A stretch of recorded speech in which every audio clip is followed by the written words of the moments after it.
Dear student, এই ভিডিঅ'টোত মই ক্লাছ 9ৰ ষ্টুডেণ্টসকলৰ বাবে লাষ্ট ইয়েৰৰ হিন্দীৰ এখন হাফ ইয়াৰলি কুৱেশ্যন পেপাৰ আগবঢ়াইছোঁ।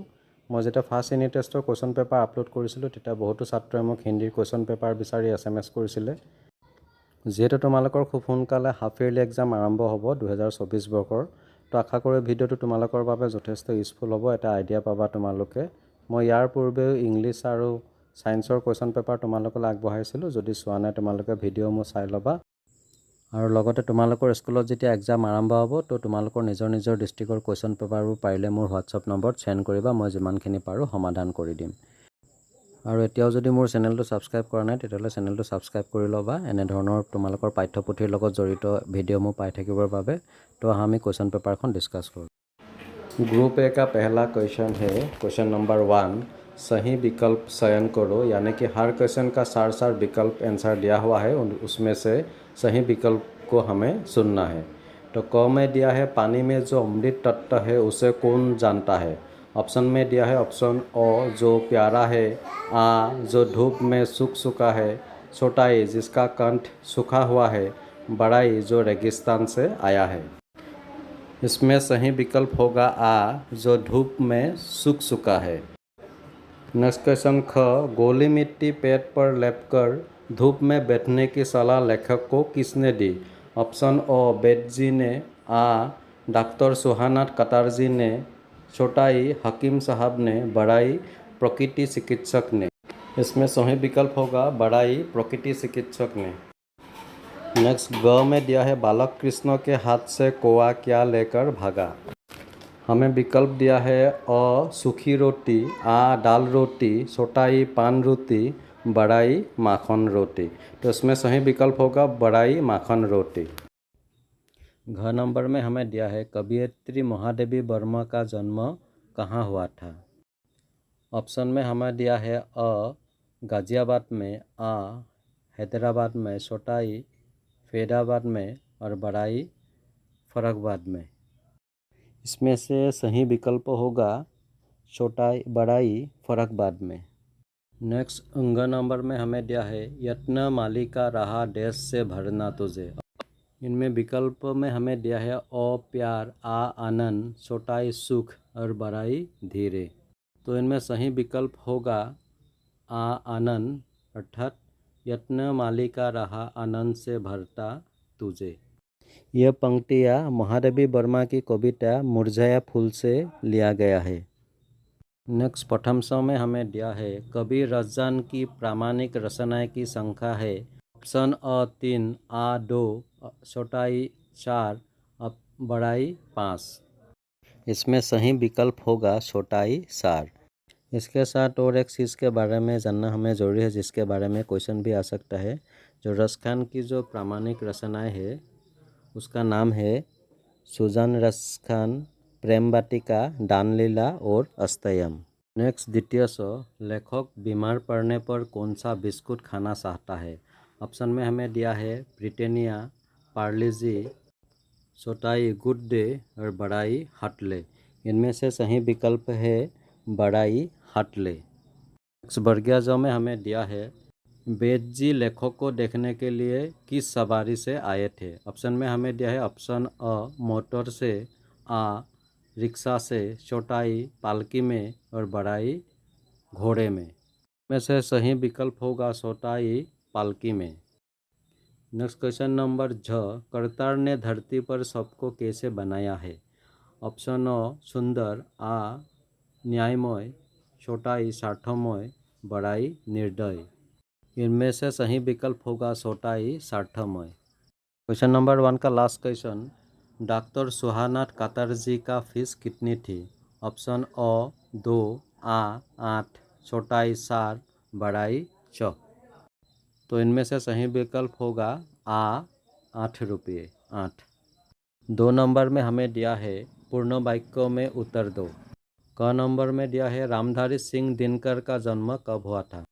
इसके उत्तर में हम ऐसे लिख सकते हैं रामधारी सिंह दिनकर का जन्म 23 सितंबर 1908 को हुआ था। उसका जन्म हुआ था बिहार के मुंगेर जिले के सिमरिया गांव में। ख नंबर में हमें पूछा है भ्रमर फूल पर क्यों मदिराने लगते हैं।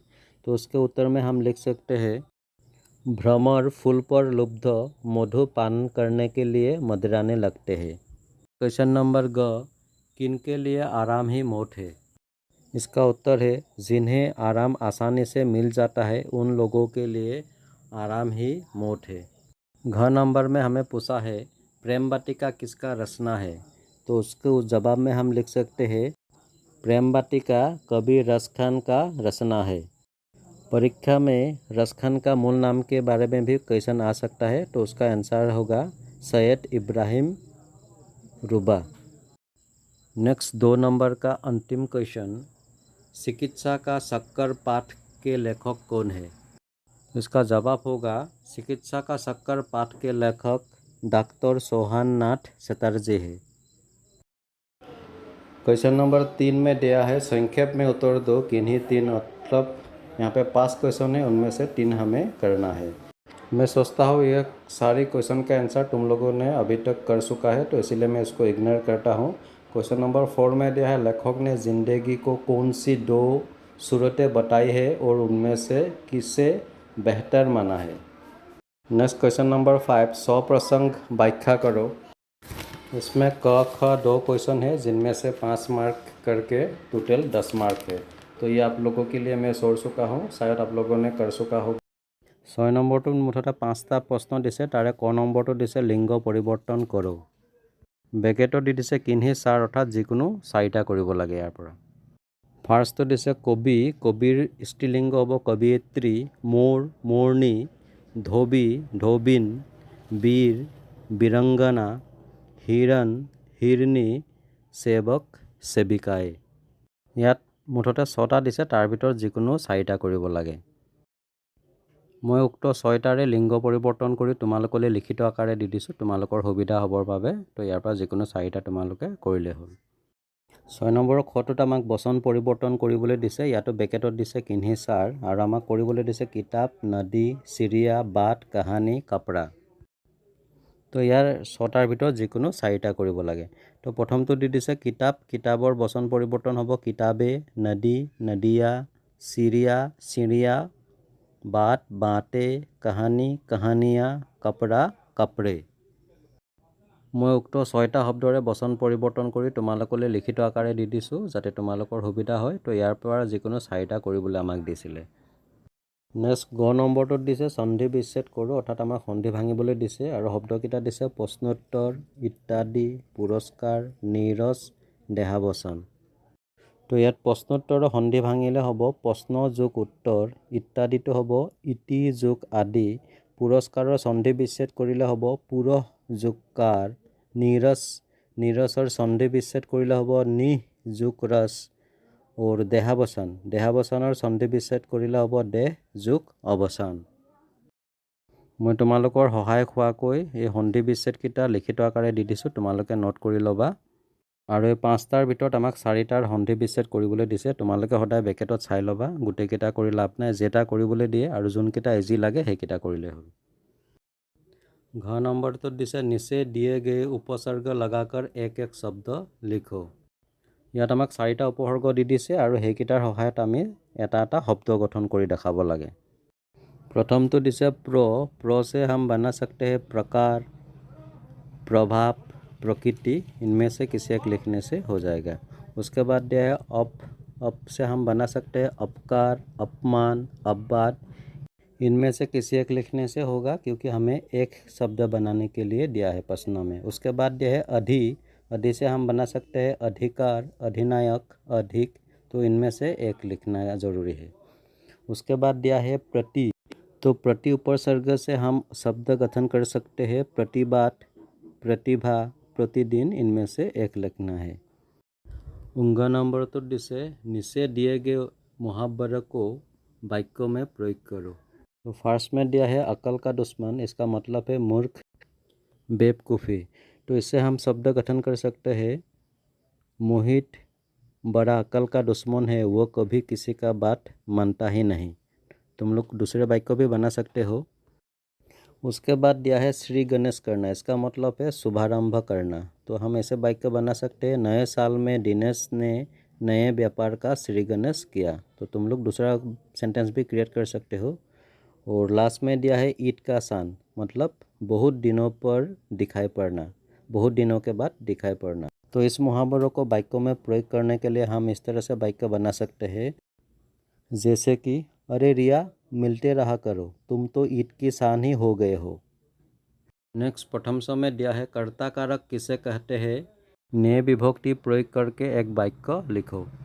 कर्ता कारक के बारे में व्याकरण किताब में बड़े सुंदर से लिखी हुई है, और जो इसमें दिया है ने विभक्ति प्रयोग करके एक वाक्य लिखो, तो हम ऐसे लिखते हैं मनुष्य ने पत्र लिखा, मनुष्य ने पत्र लिखा। नेक्स्ट क्वेश्चन नंबर 7, संक्षेप में उत्तर दो। इसमें 5 क्वेश्चन है, जिनमें से 2 मार्क करके टोटल 10 मार्क है।